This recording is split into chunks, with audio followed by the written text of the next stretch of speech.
Peter Pan, by James M. Barrie. Chapter 1. Peter breaks through. All children, except one, grow up. They soon know that they will grow up, and the way Wendy knew was this. One day when she was 2 years old she was playing in the garden, and she plucked another flower and ran with it to her mother. I suppose she must have looked rather delightful, for Mrs. Darling put her hand to her heart and cried, "Oh, why can't you remain like this forever?" This was all that passed between them on the subject, but henceforth Wendy knew that she must grow up. You always know after you are 2. 2 is the beginning of the end. Of course they lived at 14, their house number on their street, and until Wendy came her mother was the chief one. She was a lovely lady, with a romantic mind and such a sweet mocking mouth. Her romantic mind was like the tiny boxes, one within the other, that come from the puzzling East. However many you discover there is always one more, and her sweet mocking mouth had one kiss on it that Wendy could never get, though there it was, perfectly conspicuous in the right-hand corner. The way Mr. Darling won her was this: the many gentlemen who had been boys when she was a girl discovered simultaneously that they loved her, and they all ran to her house to propose to her except Mr. Darling, who took a cab and nipped in first, and so he got her. He got all of her, except the innermost box and the kiss. He never knew about the box, and in time he gave up trying for the kiss. Wendy thought Napoleon could have got it, but I can picture him trying, and then going off in a passion, slamming the door. Mr. Darling used to boast to Wendy that her mother not only loved him but respected him. He was one of those deep ones who know about stocks and shares. Of course no one really knows, but he quite seemed to know, and he often said stocks were up and shares were down in a way that would have made any woman respect him. Mrs. Darling was married in white, and at first she kept the books perfectly, almost gleefully, as if it were a game. Not so much as a Brussels sprout was missing, but by and by whole cauliflowers dropped out, and instead of them there were pictures of babies without faces. She drew them when she should have been totting up. They were Mrs. Darling's guesses. Wendy came first, then John, then Michael. For a week or two after Wendy came it was doubtful whether they would be able to keep her, as she was another mouth to feed. Mr. Darling was frightfully proud of her, but he was very honorable, and he sat on the edge of Mrs. Darling's bed, holding her hand and calculating expenses, while she looked at him imploringly. She wanted to risk it, come what might, but that was not his way. His way was with a pencil and a piece of paper, and if she confused him with suggestions he had to begin at the beginning again. "Now don't interrupt," he would beg of her.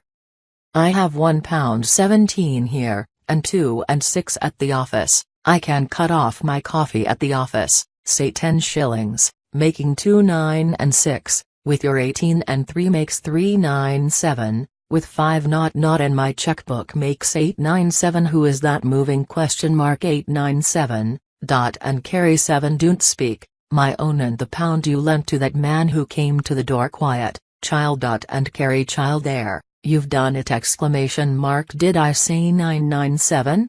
Yes, I said 997, the question is, can we try it for a year on 997?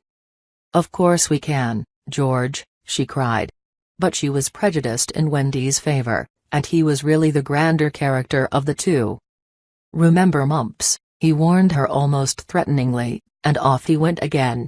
"Mumps £1, that is what I have put down, but I dare say it will be more like 30 shillings. Don't speak. Measles 1/5. German measles half a guinea, makes 2 6. Don't waggle your finger. Whooping cough, say 15 shillings. And so on it went, and it added up differently each time, but at last Wendy just got through, with mumps reduced to 12 6, and the two kinds of measles treated as one.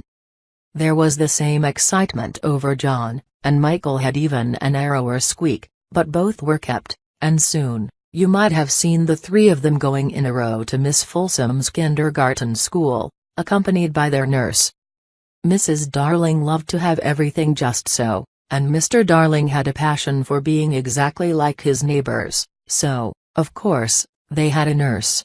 As they were poor, owing to the amount of milk the children drank, This nurse was a prim Newfoundland dog, called Nana, who had belonged to no one in particular until the Darlings engaged her.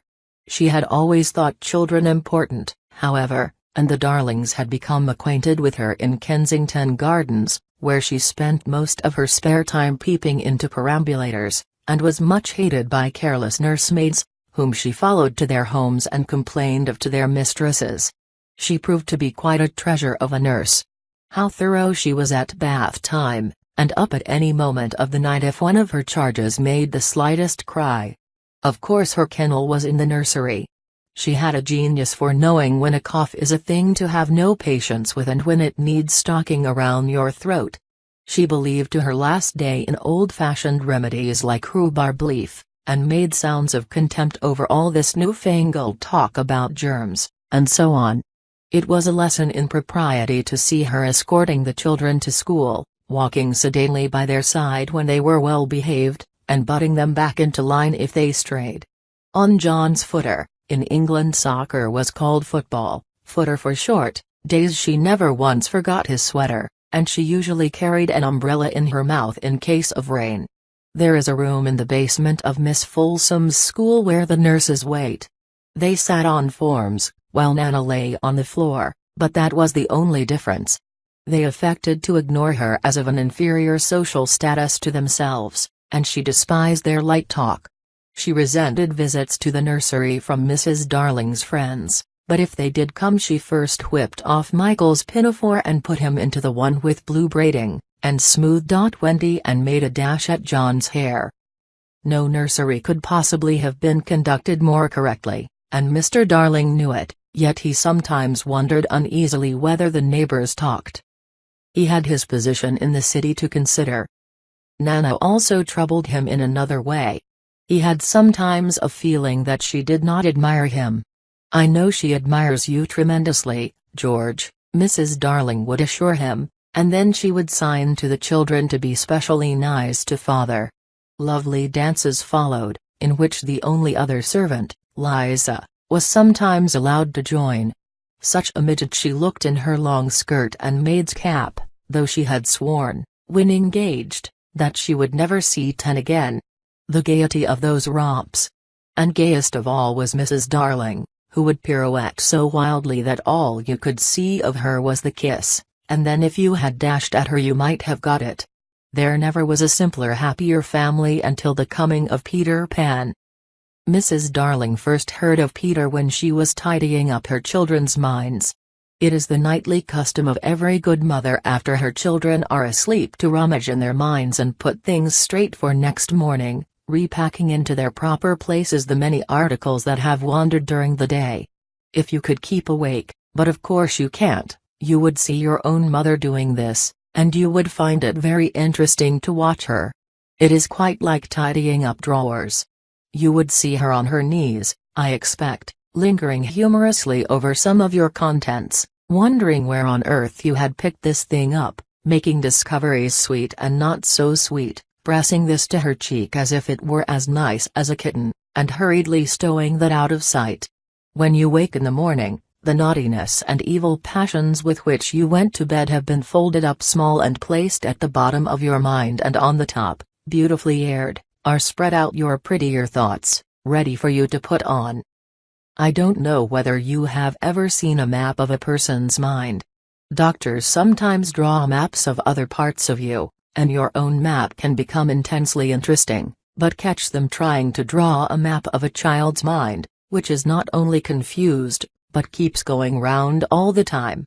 There are zigzag lines on it, just like your temperature on a card, and these are probably roads in the island, for the Neverland is always more or less an island, with astonishing splashes of color here and there, and coral reefs and rakish-looking craft in the offing, and savages and lonely lairs, and gnomes who are mostly tailors, and caves through which a river runs, and princes with 6 elder brothers, and a hut fast going to decay, and one very small old lady with a hooked nose.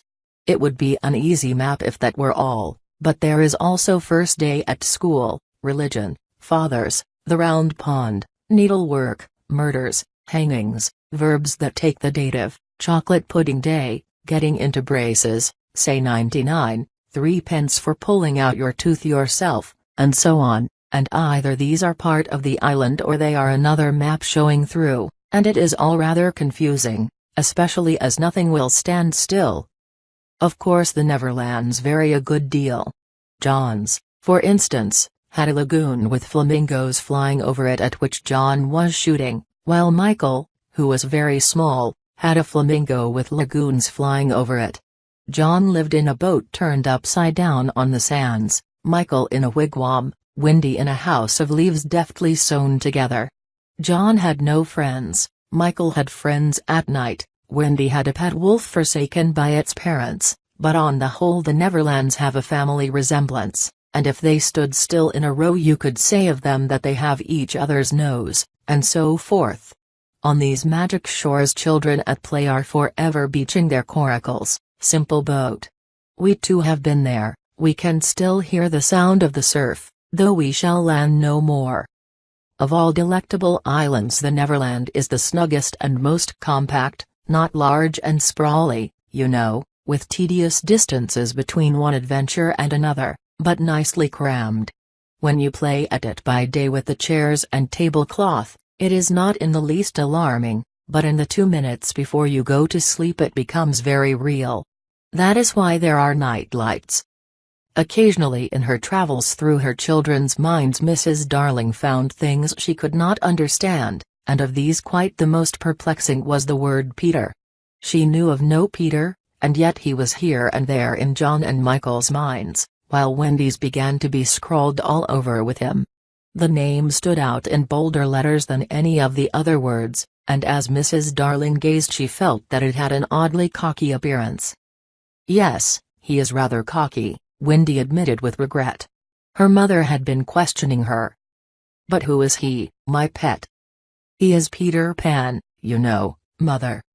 At first Mrs. Darling did not know, but after thinking back into her childhood she just remembered a Peter Pan who was said to live with the fairies. There were odd stories about him, as that when children died he went part of the way with them, so that they should not be frightened. She had believed in him at the time, but now that she was married and full of sense she quite doubted whether there was any such person. Besides, she said to Wendy, he would be grown up by this time. "Oh no, he isn't grown up," Wendy assured her confidently, "and he is just my size." She meant that he was her size in both mind and body. She didn't know how she knew, she just knew it. Mrs. Darling consulted Mr. Darling, but he smiled pooh-pooh. "Mark my words," he said, "it is some nonsense Nana has been putting into their heads, just the sort of idea a dog would have.